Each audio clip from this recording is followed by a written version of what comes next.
Greetings, all greetings.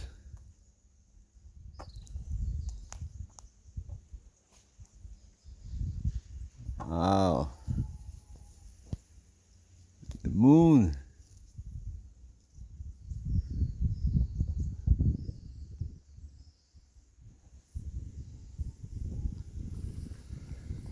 and the sun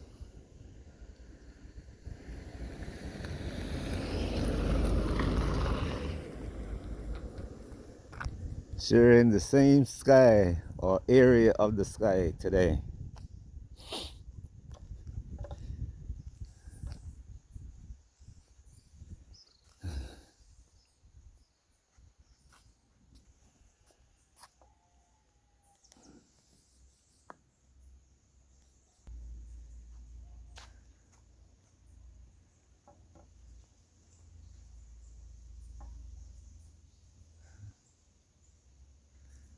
What do you do when it's so beautiful outside? Do you sit and admire the beauty? Do you go out and be a part of it? Well, you got to be a part of it, whether you like it or not. But when I say sit, I mean you sit in the window of your house and look outside. You get outside, walk underneath the trees, consider the trees and the birds and the clouds and the wind.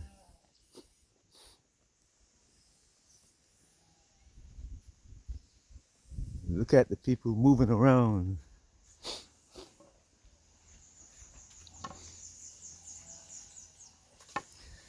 Especially the people moving around. I remember once making a video, well, a few of them, but the specific one I'm talking about is that one that I made in Brikama Market early in the morning.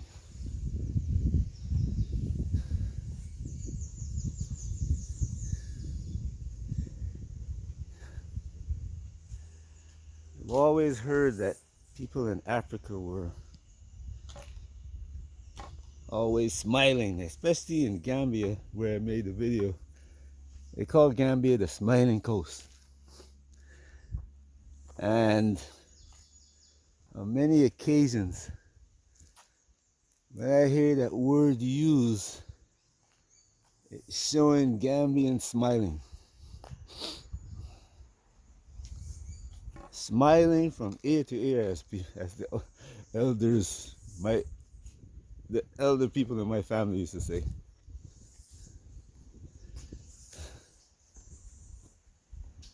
Well, some of them still say the same thing. But now, I guess, who is the elders in the family? When I used to hear those things, I used to be a child. And now I'm hearing them, I am the elders. The people in my age group are the elders.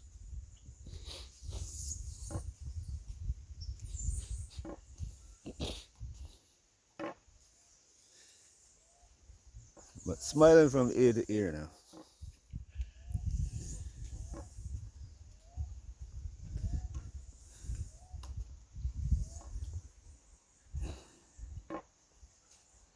That day and several others like it. I'm the type of, let me preface it by saying this. I'm the type of person who, when I travel, no matter where I go, I look at the surroundings. I look at the land. I look at the buildings that are built there. I look at the housing, how people build their houses. I look at the faces of the people. I look at how they speak to each other, interact with each other.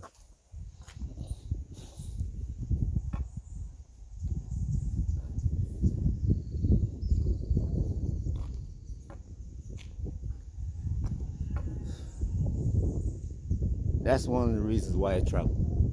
For me, it is a critical part of my education. Let me repeat that. It is a critical part of my education to look at people's faces. It tells so much about the culture. As a matter of fact, it can warn you against the people. It can be a warning against the people.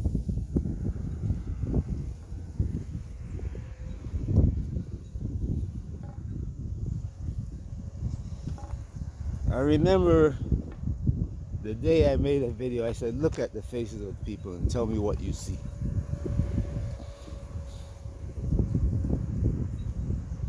Look at the faces of these people you see around us and tell me what you see.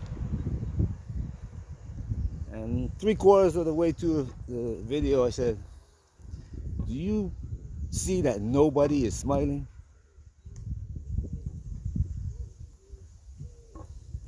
And then the one or two people you see smiling, they meet somebody who they know and they show the teeth.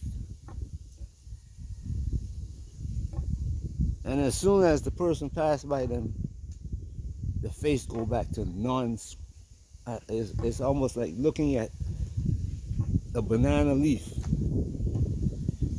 when you cut it and lay it on your table to add whatever ingredients you're going to make, whatever you're going to make in it.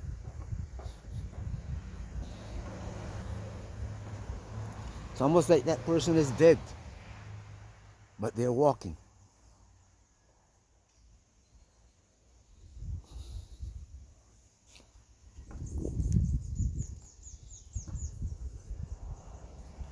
Now, if you look at that language, body language, you say, man, this person, what's wrong with this person? The person who knows that people, if you look at children, how they interact with each other, you see that even when they're tired, the language and the visage, when I say visage, I mean the smile on their face is still there.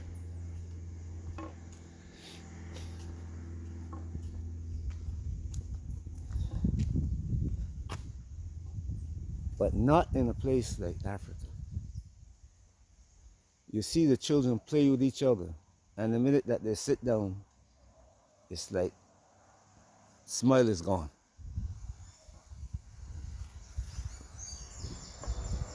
Why?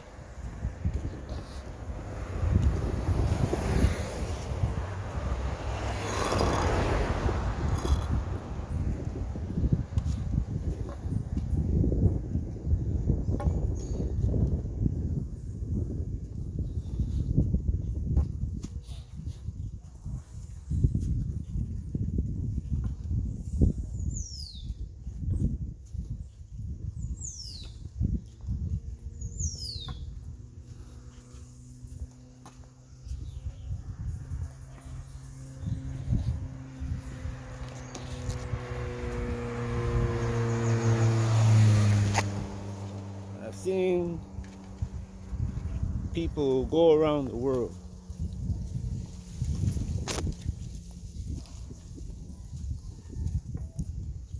making videos about the world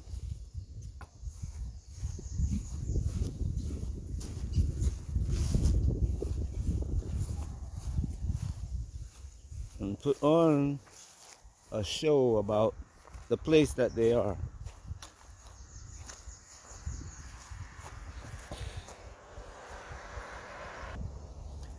And present a show that depicts the place where they are in just one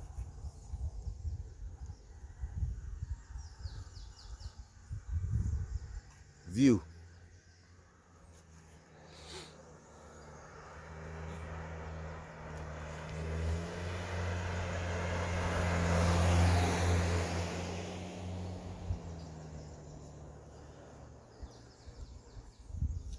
Later, I see people come and say, "Hey, man, I thought this place was supposed to be so and so and so and so." This person said, and then the people who saw those videos and believed it get upset when that person presents a different view.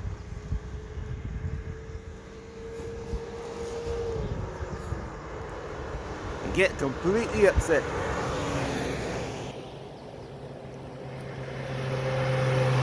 And I've seen that with my videos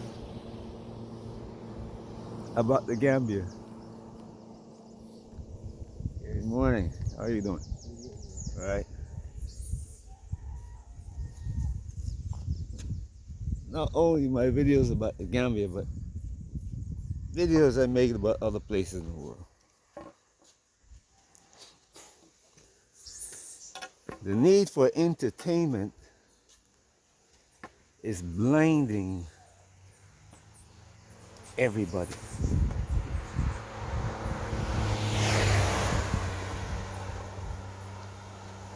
It's blinding everybody.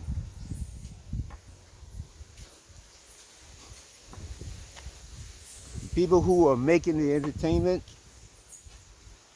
they're focused on just what they feel other people are going to enjoy. So that's what they put out. I'm beginning to see videos showing up, and not only videos, but people talking. And the language that they're using to describe the situation that's going on in the world is completely different to the facts.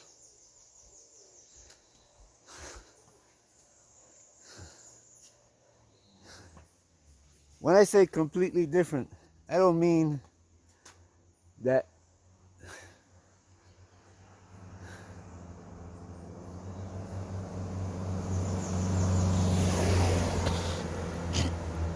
everything they say is not factual.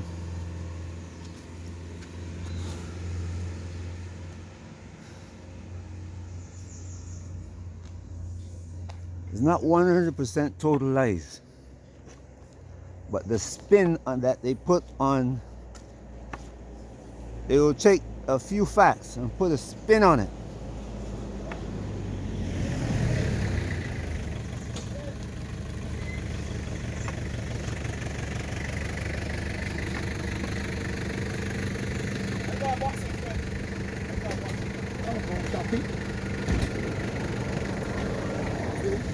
The spin that they put on it changed the whole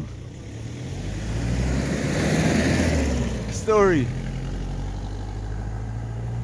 to give it the appearance of being, it's like watching Cinderella. Anyway, the devastation that is coming about is being presented as though we don't have anything to worry about.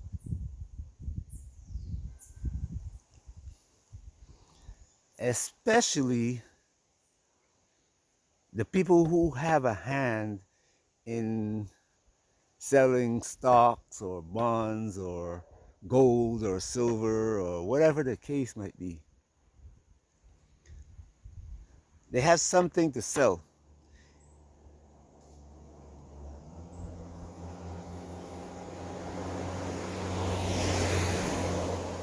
And they're making it appear as though as long as you got my thing, everything will be well. And a lot of people are beginning to fall for that.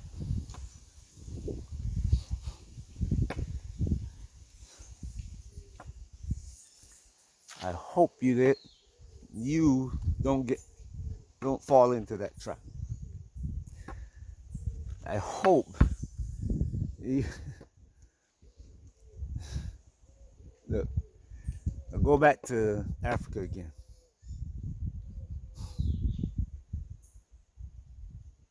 You see in Accra, Gambia, all across Africa, Europe too. Spain is even the worst. Spain is now making laws that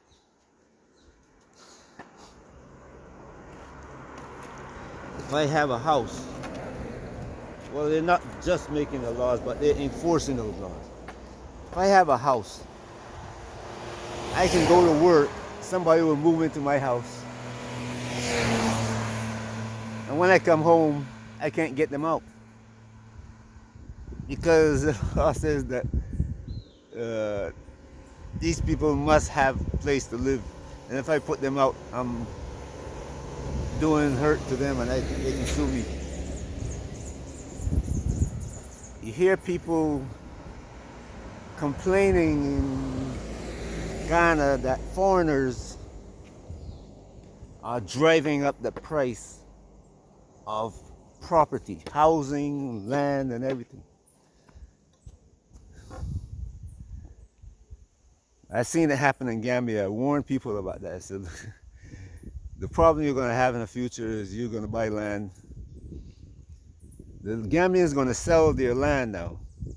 They're going to spend the money on cars and travel, and the money is going to disappear.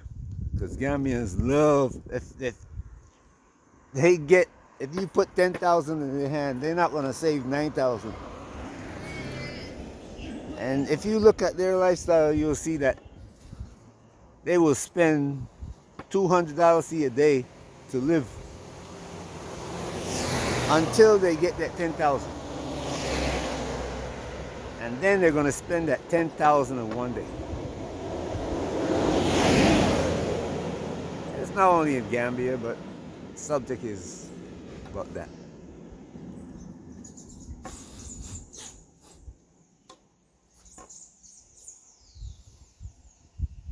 Because all around you see people talking about getting money from somebody and living the lifestyle. Believing what somebody else say. So when you show up and they want to sell you some land for $1 million, you say, oh, I can afford that. But when that person later find out, you know what, you're living good on that land,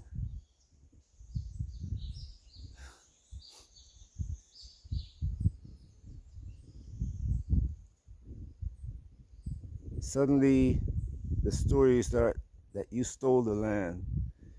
You didn't get paid people enough money for the land. The people are now destitute. And sometimes, in some cases, I've seen people who sold their land and then are begging on the street.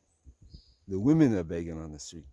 The men up and leave, gone.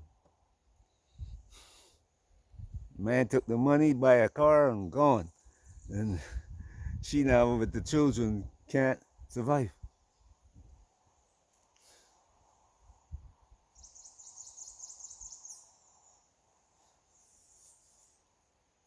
When you believe stories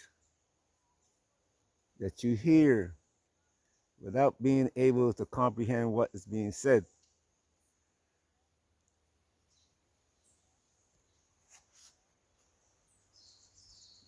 without seeing what's really happening for yourself,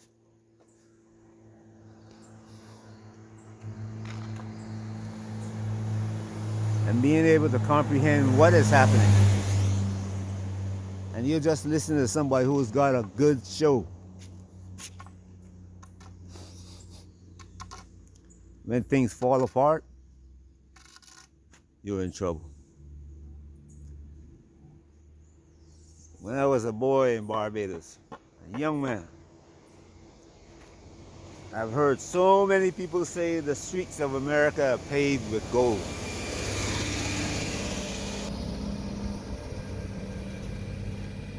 And I believed it. All you have to do is walk down the street and pick the gold up and live. Oh my goodness, now.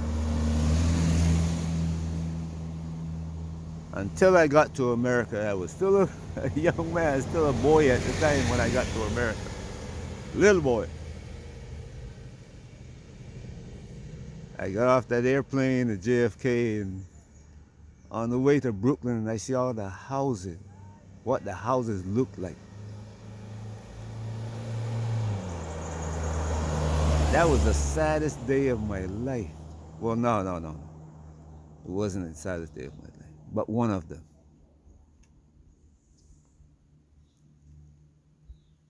I couldn't believe that I was brought to this place.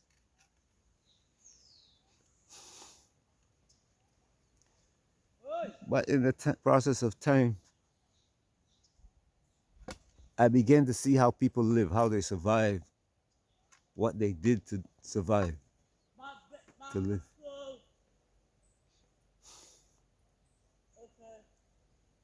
And I had to adapt. If I had followed the way people were talking, I would have ended up in jail, because they were about making quick money.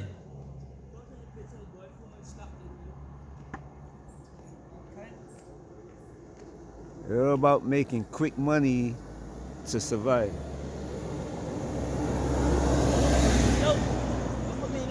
My dad came and said, "Can you take a picture of me? I want to start hearing lots of here." You see the stupidity you have to deal with in the world. Stupidity to deal with. You know, I stick. Can't give you that. A man walking from behind me.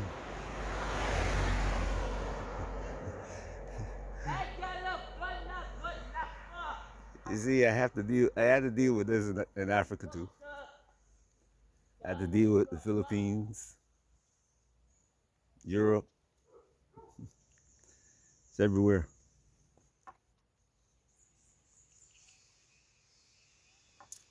But anyway,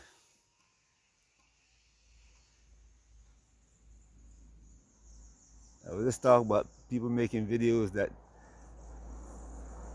show one side of the place they are and not showing the whole thing. And then somebody go there and see and said, and come back and say, he lied to me. See? Nevertheless, we're not dealing with that subject. Don't follow what you see. Everybody now, today, are looking at what's happening in the world and putting a spin on it.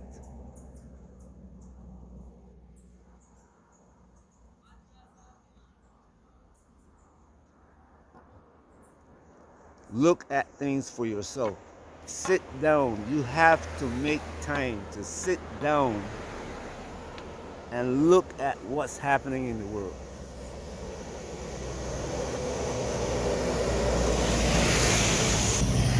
If you believe what some guy on YouTube says, that just buy gold and sit down and relax and wait till the whole thing falls out, and if your government takes your gold, what are you going to do? If the government takes your silver, what are you going to do?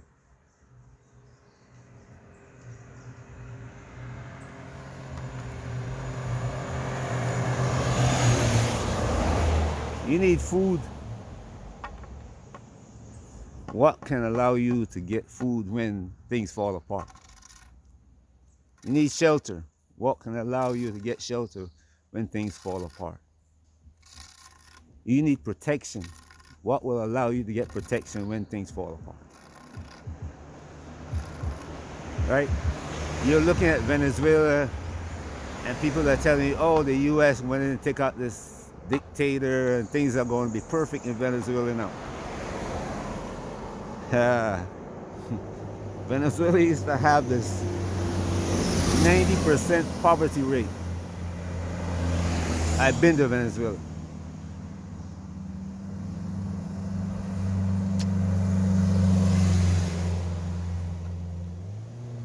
You see Trinidad?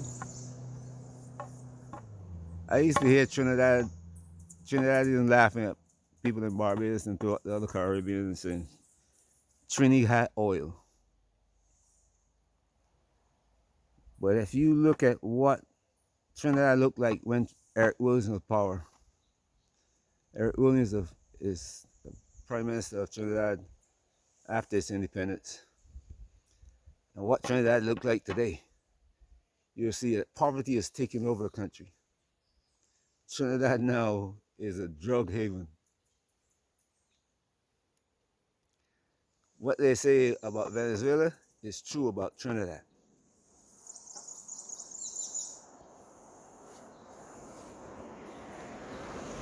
So when things change and you have to survive, how do you do it?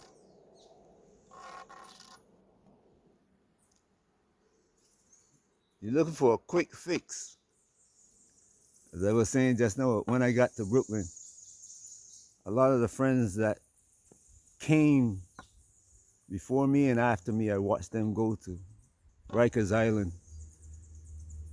And now are being deported back to the Barbados, Jamaica, and Trinidad, and Guyana, and everywhere else. And they say, I'm going home. I don't know anything about the country that they're sending me back to. What am I going to do? They come back and they started robbing people, killing people. Murders in the islands are going up.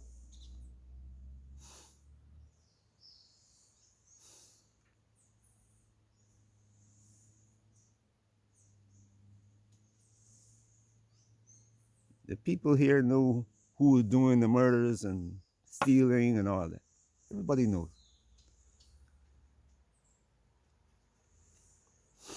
But nothing's being done about it except creating a force that's going to be later used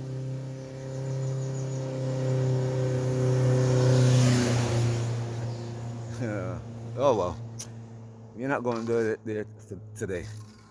But you have to prepare for this. Instead of just listening to one person say, hey, buy my program and all will be well, look at the whole story. Can you buy gold? You got to think about where you're going to hide it to keep it safe. Can you buy food? The same thing. When things fall apart, I saw it happen in America. People go to the supermarket, come out, put their food in the car. People wait till they pack almost all the food in the cars, take the keys from them at gunpoint, drove off with the food. Cars abandoned later, food is gone.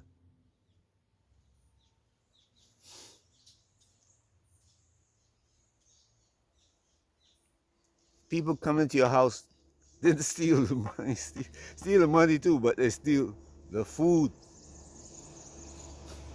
And that was not at a time when things were bad in America. Yes, you had a depression or a recession or whatever they want to call it economically.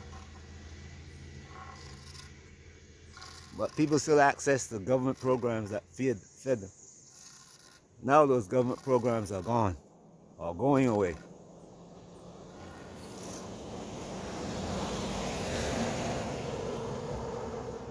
The quick fix that you're seeing people coming up with videos of, beware of them. Don't fall for the trick.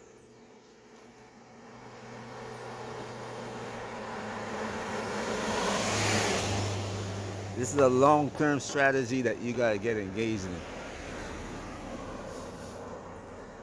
And it includes some of the education that you have, you're gonna have to divest of it.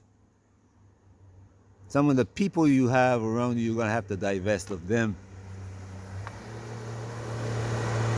You may live in this huge house with a pool and a car, 2, 3 cars, brand new. You're gonna have to divest of them and buy an old car or a motorcycle. to make it appear that you are just like everybody else. Somebody drive by your big house and say, "Oh, how can this person afford this huge house?" You were talking about your big house on your videos. You're talking about your pool in your videos, and everybody's watching those videos and saying, "Where do you live?"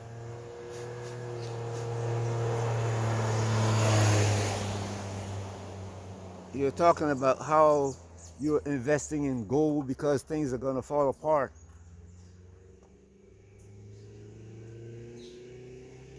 And you selling a program, people watching your videos and say, "Ah, so this guy invested well. He's saying his gold coming."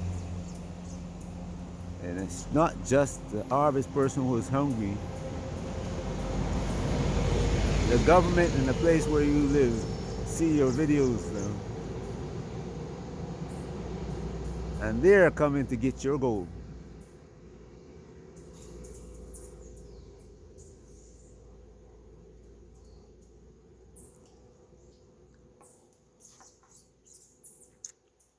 This world is changing, and it's changing fast.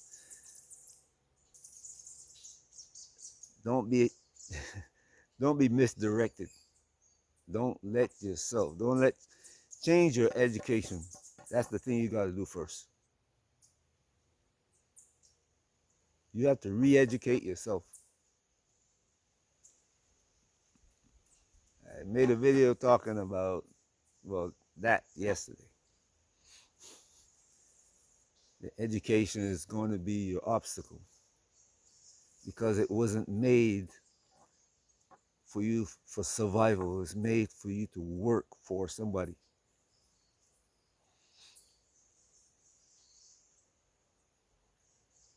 That innate education we were born with got replaced